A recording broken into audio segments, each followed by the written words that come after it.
ఇక తెలుగు రాష్ట్రాల్లో రేపటి నుంచి గణపతి నవరాత్రోత్సవాలు ప్రారంభం కానున్నాయి. ఇప్పటికే వేది విధిన మండపాలు రూపుదిద్దుకున్నాయి. విద్యుత్ దీపాలు, కొబ్బరి మట్టలు, మామిడి ఆకులు, రంగురంగుల కాగితాలు, పూలతో మండపాలను అందంగా ముస్తాబు చేశారు.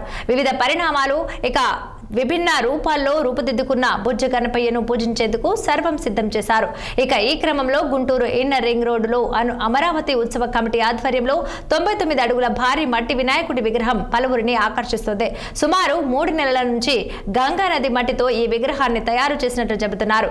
విగ్రహం విశిష్టపై ఇక మరింత సమాచారం మా గుంటూరు ప్రతినిధి పవన్ అందిస్తారు. ప్రథమ పూజ్యుడి పండుగ సందడి అయితే మాత్రం ప్రారంభమైంది. రేపు ఈ యొక్క పండుగకు సంబంధించినటువంటి ఏర్పాట్లు మొత్తాన్ని కూడా ఉత్సవ కమిటీలు అంగరంగ వైభవంగా నిర్వహించేందుకు ఇప్పటికే అన్ని ఏర్పాట్లు అయితే మాత్రం చేస్తున్నటువంటి పరిస్థితి ఉభయ తెలుగు రాష్ట్రాల వ్యాప్తంగా కూడా కనిపిస్తూ ఉంది. ఇప్పటికే కూడా వివిధ రూపాల్లో గణనాథుల్ని అయితే మాత్రం తరలిస్తూ ఉన్నారు. దాదాపుగా కూడా చూసుకోవచ్చు, వాడవాడలని కాకుండా ప్రతి గల్లీలో కూడా వినాయకుడి విగ్రహాలు ఏర్పాటు చేసేందుకు ఇప్పటికే ప్రజలు మమేకమవుతూ ముందుకు వెళ్తున్నటువంటి సందర్భాలు కూడా పరిస్థితులు ప్రస్తుతం దేశవ్యాప్తంగా కూడా కనిపిస్తూ ఉన్నాయి. ఇప్పటికే దీనికి సంబంధించి కూడా ఎక్కడ ఎలాంటి అవాంఛనీయ సంఘటనలు జరగకుండా ఇప్పటికే రెవెన్యూ అండ్ పోలీస్ డిపార్ట్మెంట్ అనుసంధానంతో కూడా ఇప్పటికే ఉత్సవ కమిటీ అయితే మాత్రం ముందస్తు చర్యలు కూడా తీసుకుంటా ఉన్నటువంటి పరిస్థితి ఎక్కడికక్కడైతే మాత్రం కనిపిస్తూ ఉంది. ప్రథమంగా చూసుకోవచ్చు, ఇప్పటికే కూడా హైదరాబాద్ని తలపించే విధంగా కూడా గుంటూరు మహానగరంలో దాదాపు 99 అడుగుల మహా విగ్రహాన్ని కూడా ఇక్కడ ఉన్నటువంటి మహా ఉత్సవ కమిటీ అయితే మాత్రం ఈ యొక్క విగ్రహాన్ని నెలకొల్పి దాదాపుగా కూడా ఒక ఆకర్షణీయంగా అయితే మాత్రం గుంటూరు నగర ప్రజలందరికీ కనువిందు చేసే విధంగా కూడా వినాయకుని విగ్రహాన్ని అయితే మాత్రం ఏర్పాటు చేసింది. ప్రస్తుతం మనం చూడొచ్చు, గుంటూరు మహానగరంలో ఉన్నటువంటి ఇన్నర్ రింగ్ రోడ్డు ప్రాంతంలో కూడా ఒక ఉత్సవ కమిటీ ఆధ్వర్యంలో పెద్ద ఎత్తున కూడా ఈ స్వామివారిని ఇక్కడ నెలకొల్పి స్వామివారికి అయితే మాత్రం దిద్దుతున్నటువంటి పరిస్థితి కూడా కనిపిస్తూ ఉంది. సరిగ్గా రేపు ఉదయం 10 గంటలకు కూడా స్వామివారు అయితే మాత్రం భక్తులకు కనువిందు చేయబోతా ఉన్నారు.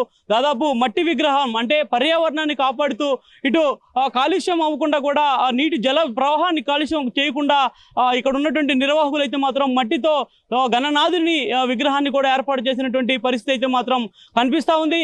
ఇప్పటికే కూడా దేశవ్యాప్తంగా అన్ని కళాకారులు కూడా పెద్ద మొత్తంలో వివిధ రూపాల్లో కూడా స్వామివారిని తయారు చేయడమే కాకుండా వారి యొక్క నైపుణ్యాన్ని చాటి చెప్పి వివిధ రూపాల్లో అయితే మాత్రం స్వామివారిని అలంకరింపజేసి విగ్రహాలు మొత్తాన్ని కూడా ఇప్పటికే తరలిస్తున్నటువంటి పరిస్థితి కూడా దేశవ్యాప్తంగా కనిపిస్తూ ఉంది. ఇప్పటికే తెలుగు రాష్ట్రాల ప్రజలు ఈ యొక్క పండుగను ఒక సందడి వాతావరణం కాకుండా 9 నవరాత్రులు చాలా ఉత్సవంగా, అంటే ఒక ఉత్సవంతో పాటు ఒక సందడి వాతావరణం చేసే విధంగా కూడా ఏర్పాట్లు చేస్తున్నటువంటి పరిస్థితి అయితే మాత్రం కనిపిస్తూ ఉంది. ప్రస్తుతం మనం చూడొచ్చు, ఇక్కడ ఉన్నటువంటి 99 అడుగుల విగ్రహం కూడా స్వామివారు తలపై భాగాన కూడా నాగమయ్య స్వామి రూపంలో ఒక ఆకర్షితంగా ఉన్నటువంటి పడగను కూడా సైతం కూడా ఏర్పాటు చేసినటువంటి పరిస్థితి కూడా కనిపిస్తూ ఉంది. అదేవిధంగా స్వామివారి నిజస్వరూపం ఏ విధంగా ఉంటుందా అనేటువంటి దాన్ని కూడా ఒక ఉదాహరణగా చూపించేటువంటి ప్రయత్నం అయితే మాత్రం ఖచ్చితంగా ఈ యొక్క ఉత్సవ కమిటీ అయితే మాత్రం చేశారు. ఈ యొక్క ఉత్సవ కమిటీకి సంబంధించి కూడా ప్రస్తుతం కొంతమంది నిర్వాహకులు కూడా మనతో ఉన్నారు. వారితో కూడా మాట్లాడించేటువంటి ప్రయత్నం అయితే చేద్దాం. సార్ చెప్పండి, అసలు ముఖ్యంగా హైదరాబాద్ని తలదన్నే విధంగా కూడా ఈరోజు గుంటూరు నగరంలో ఈ యొక్క మట్టి విగ్రహం ఏర్పాటు చేయడం, దీని యొక్క విశిష్టత ఏంటి? ఈ గుంటూరులో ఇంత పెద్ద విగ్రహం చూస్తాం ఇదే మొదటిసారి. ఇక్కడ హైదరాబాద్ చూశారు, వైజాగ్ చూశారు, ఇక్కడ మటుకు గుంటూరులో ఇంతవరకు లేదు. వీళ్ళు కుర్రాళ్ళు వచ్చి ఫస్ట్ వచ్చిన విగ్రహం పెడతా అంటే మేము ఆశ్చర్యపోయాం. ఈ స్థలం కావాలని వీళ్ళందరూ దగ్గరకు వచ్చినప్పుడు చైతన్య స్కూల్ వాళ్ళ దగ్గరికి వెళ్ళి వాళ్ళ దగ్గర మాట్లాడించి వాళ్ళ అనుమతి తీసుకొని తర్వాత పర్మిషన్ తీసుకొని వీళ్ళందరూ కృషి పట్టుదలతోటి కుర్రోళ్ళందరూ కూడా చాలా పట్టుదలతోటి 3 నెలలు బట్టి 21 రోజు పెడతామని చెప్పేసి వీళ్ళందరూ కూడా నా దగ్గర మాట ఇచ్చిన రోజు నేను వీళ్ళు చేస్తారా అని ఫస్ట్ ఊహించా. తర్వాత వాళ్ళ పట్టుదల చూసి చాలా ఉత్సాహంతో చేస్తున్నారు. నా వంతు కృషి నేను ఏది అడిగితే అది నా వంతు కృషి నేను చేస్తున్నాను. ఇంత విగ్రహం అని చెప్పేసి ఎవరు ఊహించలేదు. మట్టి విగ్రహం అయిందా, 99 అడుగులు అయిందా అని చెప్పేసి జనమందరూ ఆశ్చర్యపోతున్నారు. అందరూ వచ్చి ఏ పూటగా ఆ పూట తండాలుగా చూసి వెళ్తున్నారు. సార్ మీరు చెప్పండి, అంటే అమరావతి రాజధాని ప్రాంతం, అలాంటి ప్రాంతంలో కూడా ఇలాంటి మహా విగ్రహాన్ని ఏర్పాటు చేయడమే కాకుండా గుంటూరు నగర ప్రజలందరికీ కూడా ఒక వరంలాగా అంటే కనిపించే విధంగా కూడా ఇక్కడ ఏర్పాటు చేశారు. దీన్ని ఎలా భావించాలి?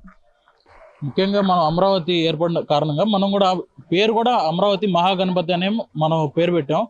మన అమరావతికి ఐక్యం చేస్తున్నట్టే ఇది. మన విగ్రహం చూసుకున్నట్టే 99 అడుగులు భారీ మట్టి విగ్రహం ఉంది.